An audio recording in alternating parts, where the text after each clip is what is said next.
Imagine, for a moment, the relentless flow of a great river, not of water, but of days and nights, of lifetimes and epochs. You stand on its bank, a solitary witness to the ceaseless current, and a haunting, familiar question whispers from the depths, is this all there is? This sense of recurrence, of patterns that echo through the years with the resonance of a forgotten melody, is not merely a trick of a weary mind. It is, perhaps, the faint, lingering echo of a truth known to the architects of the pyramids, a secret carved not only in sandstone but in the very fabric of the soul. We are here to speak of that Egyptian secret, the hidden key that explains the great and often perplexing mystery of why you keep reincarnating, why the wheel of existence turns with such unyielding persistence, life after life after life. To the ancient Egyptian mind, the universe was not a random collection of stars and forces, but a meticulously ordered cosmos, a divine tapestry woven with threads of meaning, judgment, and purpose.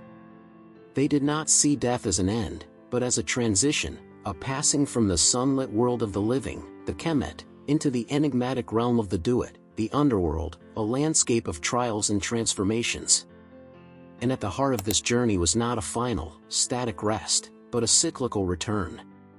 The most profound secret they held was not simply that we return, but why we must. It is a secret that speaks to the unfinished nature of the human spirit, to a curriculum of the soul so vast it cannot be completed in a single, fleeting incarnation. We are, each of us, like a star that must learn its own light, and the theater of earthly life is the canvas upon which that light is tested, refined, and ultimately, remembered. The modern world often dismisses this notion as fantasy, a comforting story for those who fear the finality of the grave. But what if we have been reading the map upside down? What if reincarnation is not an escape from oblivion, but a profound and inescapable educational process? The Egyptian secret suggests precisely this. Your recurring births are not a pointless loop, nor a punishment, but a divine necessity. You keep returning because there is something you have yet to learn, a weight you have yet to balance, a facet of your own eternal essence you have yet to polish to perfection. The river of time carries you back because you are not yet ready to reach the ocean. This is not a doctrine of fear, but one of immense responsibility and opportunity. The Egyptians encoded this in their most sacred ritual, the weighing of the heart. Upon death, the heart, the seat of one's conscience and moral worth, was placed upon a scale balanced against the feather of Ma'at, the goddess of truth, order, and cosmic harmony. If the heart was heavy with the lead of misdeeds, selfishness, and falsehood, it would sink, and the soul would face annihilation or be returned to the cycle for further refinement. But if it was as light as the feather, it meant a life lived in alignment with divine order, granting passage to the blissful field of reeds. The secret, however, lies in understanding that this was not a single, final exam at the end of one life. It was the ultimate report card for a soul's entire curriculum, the summation of countless journeys. You keep reincarnating because your heart is not yet as light as the feather. There are imbalances to correct, lessons to integrate, and debts of action and intention, what the Egyptians called karma long before the concept was named in the East, that must be settled. So, let us embark on this exploration not as a dry academic exercise, but as a personal excavation. We are going to pull back the veil on this ancient wisdom, to see our own struggles, our recurring challenges, our inexplicable attractions and aversions, through the lens of this timeless, cosmic truth. The patterns of your life, the relationships that feel faded, the talents that emerge unbidden, the fears that seem archaic and oversized, the profound sense of longing for a home you cannot name, are all clues left behind by your previous journeys. They are the echoes of other lives, other roles you have played on this grand stage. The Egyptian secret provides the framework to decipher these echoes, to understand that you are an eternal student in the school of existence, and the subject you are here to master is your own soul. The classroom is earth, the syllabus is written in the stars and the human heart, and the final exam is the weight of your own character against the feather of universal truth. Of course. Let us delve deeper into the architectural principles, the core themes and concepts that form the bedrock of this ancient understanding. The Egyptian secret is not a single, monolithic truth, but a complex, interwoven system of cosmic law and spiritual mechanics. To comprehend why the soul is compelled to return, we must first understand the nature of the soul itself, the forces it must reconcile, and the landscape through which it journeys. The Egyptians did not perceive the individual as a singular entity, alone navigating the world. Instead, they saw a composite being, a constellation of interconnected aspects that constituted a complete human. Central to this was the Ba, often depicted as a human-headed bird. The Ba represents the personality, the unique individual consciousness that develops through lived experience, your quirks, memories, and the specific identity forged in the crucible of a single lifetime. It is the part of you that feels like you in this particular incarnation. Then there is the Ka, the vital spark, the animating life force that distinguishes a living body from a corpse. It is the divine energy bestowed upon you at birth, your spiritual double, which requires sustenance and connection to the divine. Finally, there is the Ak, the transformed and effective spirit, the radiant, unified being that results when the Ba and Ka are successfully integrated after death, a being of light that has transcended the cycle.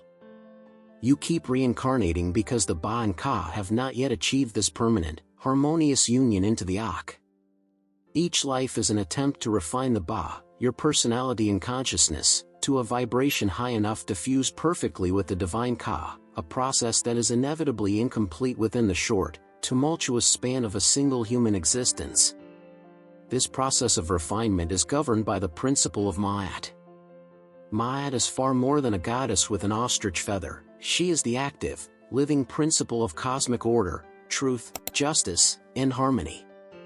She is the glue that holds the universe together, the divine rhythm to which stars move and seasons turn.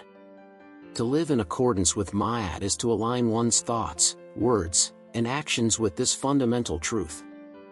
It is to be honest, compassionate, and responsible, to honor the balance between giving and receiving, and to recognize one's place within the greater web of existence.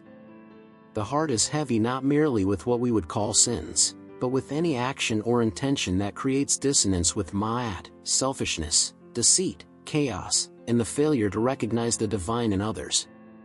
The relentless cycle of rebirth is, therefore, a cosmic corrective mechanism. It is the universe's way of providing endless opportunities for the soul to learn the rhythms of Ma'at, to practice its melody until it can be played flawlessly. The world, with all its trials and relationships, is the practice room. The famous scene of the weighing of the heart is the critical juncture, the moment of profound and unsparing assessment. But we must see it not as a terrifying judgment before a stern, external God, but as the ultimate feedback system for the soul's education. The heart, or IB, was considered the seat of intelligence, emotion, and morality, the central ledger where every choice of a lifetime was recorded. Placing it on the scale against the feather of Ma'at is a symbolic act of measuring the soul's accumulated resonance against the perfect frequency of cosmic order. A heavy heart, weighed down by the density of fear, hatred, greed, and ignorance, simply cannot vibrate at the necessary level to proceed. It is out of tune with the universe. This is the core of the secret. The cycle continues not because a capricious God decrees it, but because of an immutable law of spiritual physics. A soul burdened with the unresolved dross of its past cannot ascend to the lighter, more rarefied realms of being. It is like a ship too laden with cargo to sail into the open ocean. It must return to port to offload its freight. Each return to the physical plane is that return to port. The port is a new body, a new life, furnished with a new set of circumstances specifically designed by the soul's own cumulative weight to provide the exact lessons needed to lighten the load. The challenging parent, the betraying friend, the unexpected loss, these are not random cruelties. They are the precisely calibrated curriculum, the sandpaper against the rough edges of the soul, meticulously arranged by the invisible hand of cosmic law to sand away the weight of ignorance and misalignment. Therefore, the question of why you keep reincarnating transforms from a metaphysical curiosity into a deeply personal inquiry. It asks you to look at the recurring patterns of your life, the relationship dynamics that repeat, The core fears that haunt you, the specific virtues that feel like a constant struggle, and see them not as failures, but as lessons. They are the outstanding items on your karmic ledger, the specific densities in your heart that you have returned to this earthly classroom to dissolve. The Egyptian secret reveals that you are both the student in the syllabus, the sculptor in the stone, forever working until your being becomes as light, as truthful, and as harmonious as a feather on the scales of eternity. Let us now turn from the architectural principles to the stories themselves, to the deeper symbolic narratives that give this cosmic framework its soul and its visceral power. The ancient Egyptians understood that profound truths are often best carried not in dry dogma, but in the rich, living vessels of myth and symbol. These are not mere tales of gods and monsters, they are allegorical maps of the inner landscapes we traverse life after life, the very terrain that explains the persistence of our journey. Consider the most dominant and visible feature of their world, the sun. Each day, Ra, the sun god, was born at dawn, a child in his golden bark. He rose to his zenith at noon, a powerful, mature king, flooding the world with the light of consciousness and order. By evening, he was an aging man, descending into the western horizon to begin his perilous journey through the 12 hours of the Duat, the underworld. There, he would battle the serpent of chaos, Apophis, who sought to devour him and plunge creation back into formless void.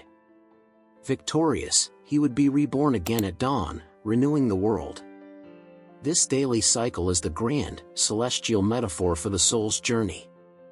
Your birth into a new body is the dawn, the emergence of the solar bark onto the river of day. Your life, with its struggles, triumphs, and growth, is the sun's journey across the sky. Your death is the sunset, the entrance into the duat of the afterlife. And the battles you face in the underworld, the weighing of the heart, the confrontation with your own past, the integration of your Ba and Ka, are your personal struggle against Apophis, against the inner chaos and ignorance that would annihilate your progress. Your subsequent rebirth is the inevitable, glorious dawn. You keep reincarnating because, like Ra, you are engaged in an eternal struggle to maintain order against chaos, to bring the light of consciousness into the darkness of the unillumined self.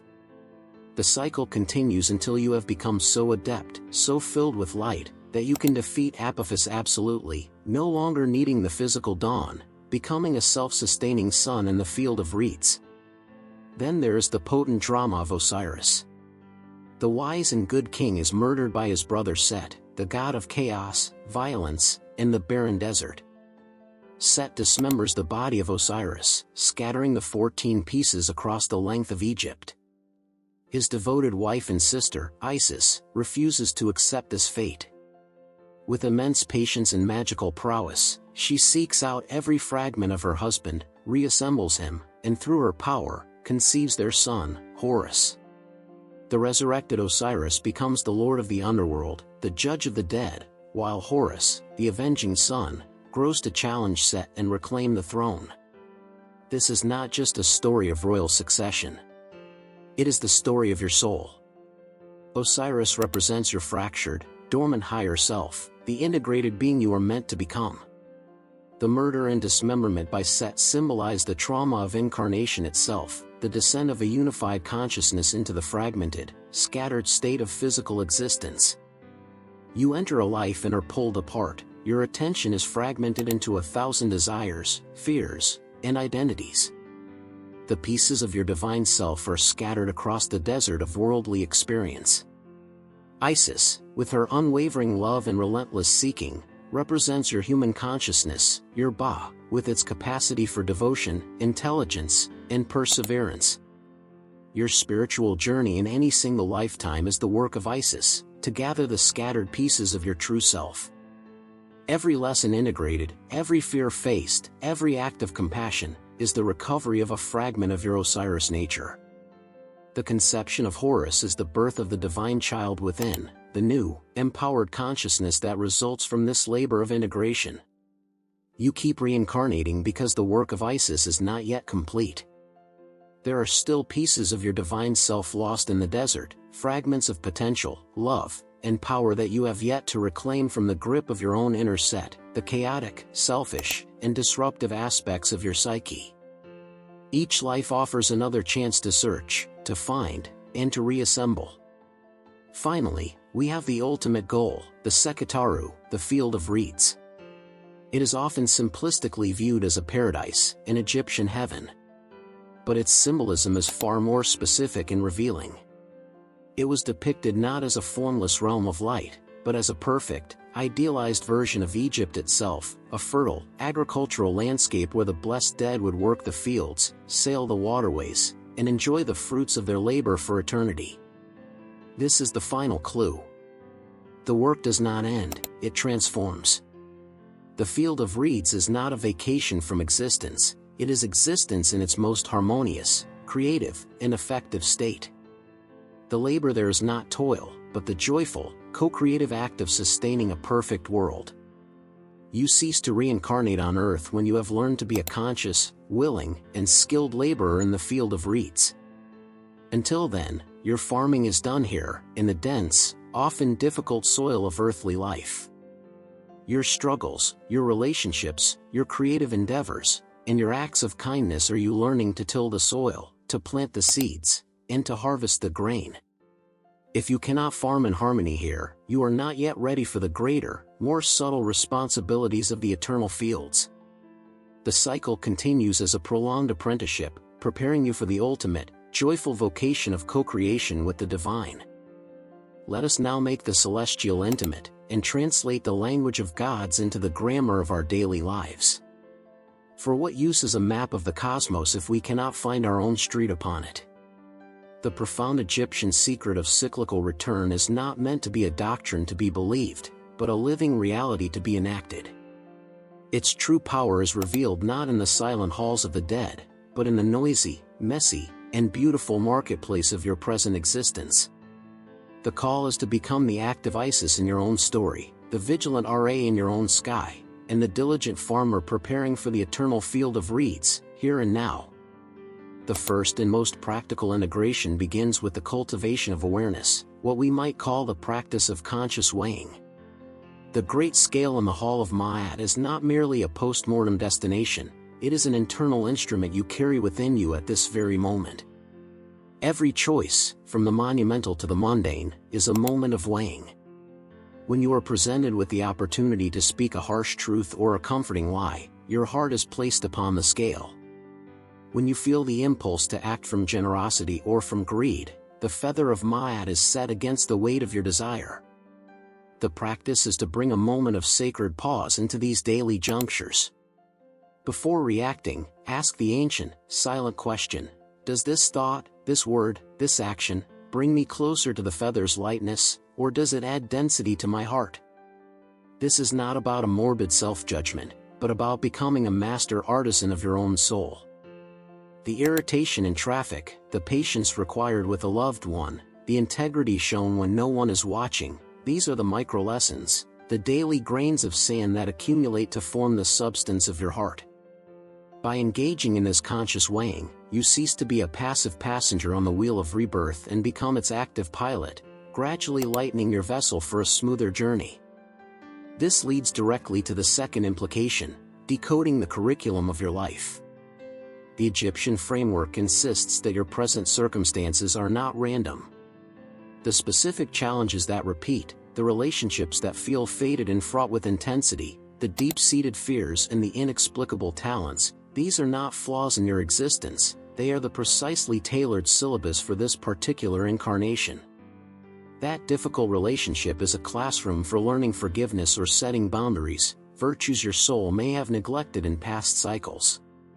That recurring struggle with scarcity or abundance is a lesson in trust, responsibility, and your relationship with the flow of the universe. Your innate draw to a certain art or skill may be the re-emergence of a polished facet of your Ba, seeking further expression. Instead of railing against your challenges as misfortunes, you can learn to approach them as the soul's own chosen curriculum. Ask yourself, what quality is this situation, this person, this fear, trying to cultivate within me? Is it patience?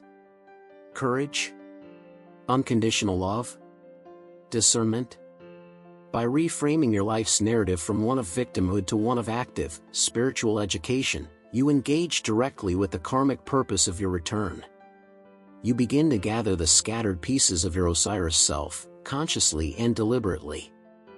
Furthermore, the concept of the composite soul, the Ba, Ka, and Ak, offers a powerful model for inner integration and wholeness.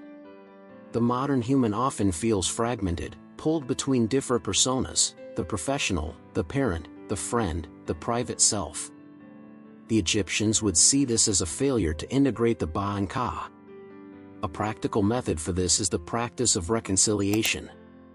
When you feel a war inside between a deep, spiritual yearning, the call of the Ka, and a personal, often selfish, desire, the impulse of the unrefined Ba, do not simply suppress one. Bring them into dialogue. Sit in meditation and allow the Ka, your divine spark, to express its longing for peace, for service, for connection. Then allow the Ba, your personality, to voice its fears, its attachments, its desires for security and pleasure. The goal is not for one to conquer the other, but for them to find alignment. The Ba must learn to find its security and joy in the fulfillment of the Ka's purpose. This is the alchemy of incarnation, the personal self learning to become a willing vessel for the divine self. Each moment of inner reconciliation is a forging of the Ak, the radiant, effective spirit, making it less a post-death achievement and more a living, breathing reality. Finally, this entire journey imbues your life with a sense of sacred purpose and eternal context. The feeling of existential angst, the question "what is the point?" is answered by this long view. You are not here to merely consume, achieve, and die. You are here to learn, to grow, to balance, and to ultimately graduate. This perspective does not negate the urgency and beauty of a single life, it magnifies it. Every moment becomes significant because it is part of a soul's epic spanning millennia. The love you give matters eternally. The courage you muster lightens an eternal burden. The truth you speak tunes your being to a divine frequency. This knowledge is the ultimate antidote to nihilism. It invites you to see your work, your art, your relationships, and your struggles as the sacred texts of your own becoming, the very fields you till in preparation for the eternal field of reeds. You are not a temporary accident, but an eternal student on the cusp of mastery, and this life, right now, is the most important class you have ever attended. And so we arrive at the final confluence, the point where the river of our exploration meets the vast and silent ocean of meaning. We have journeyed from the cosmic principles of Maya and the anatomy of the soul, through the symbolic dramas of gods, and into the practical soil of our daily lives. We have laid bare the Egyptian secret, not as a dusty artifact from a lost tomb, but as a living, breathing key to the great mystery of our own repetitive existence. The question, "Why do you keep reincarnating?" has been answered not with a single, simple statement, but with a resonant, multifaceted truth: you return because you are unfinished. You are a masterpiece in progress, a song being composed across the ages, a student of your own divine nature, and the curriculum is the whole of experience itself. The transformational call embedded in this ancient wisdom is not a call to escape the wheel, for a desperate flight from something is still defined by it. The call is to embrace the purpose of the wheel itself. It is to understand that the wheel is not a prison, but a potter's wheel, and you are the clay being shaped by the gentle, relentless hands of your own choices and experiences. The goal is not to jump off, but to spin with such conscious, aligned grace that you are no longer a formless lump of potential, but a vessel of exquisite design, capable of holding the infinite. This is the alchemy the Egyptians envisioned, the transformation of the leaden, heavy heart into the golden, feather-light spirit. It is the journey from fragmentation to wholeness, from the scattered pieces of Osiris to the radiant, integrated Ak. Therefore, let this understanding settle not as a philosophical concept, but as the very bedrock of your being. Let it reframe your past not as a chain of random misfortunes, but as a necessary and precise series of lessons, each one carving away a fragment of ignorance. Let it reframe your present not as a meaningless struggle, but as a sacred and targeted opportunity for growth, the current chapter in your soul's epic autobiography. and let it reframe your future not as a terrifying unknown, but as the next classroom, the next act in a divine play, which you will enter not as a victim of fate, but as a conscious co-creator of your destiny. The field of reeds is not a distant destination to be reached after a final death. It is a state of being that is cultivated through each thought aligned with truth, each word spoken with kindness, each action taken in harmony. You build the field of reeds within you, life by life, choice by choice. The final, and most profound, call is to release the burden of your own eternity. The weight of countless past lives and the potential for countless more can feel crushing if misunderstood. But the secret reveals that you are not asked to resolve all karma in a single, heroic lifetime. You are only asked to attend fully to the lessons of this one. You are only tasked with lightening your heart in this present moment, with this present challenge, in this present relationship. The cosmic scales are sensitive enough to register the weight of a single, selfless thought. Your entire eternal journey balances on the pivot of the now. So, live this life not as a frantic attempt to fix everything forever, but as a devoted artist polishing one small, beautiful section of an immense and glorious tapestry. Tend to your own field, here and now, with all the love and integrity you can muster. For in doing so, you are not merely living a life, you are mastering the art of existence itself. You are learning the rhythms of the universe, and with every beat of your lightened heart, you are composing the symphony that will one day be your graduation song. The wheel turns, but you are no longer just its passenger. You are its purpose, its poet, and its proof.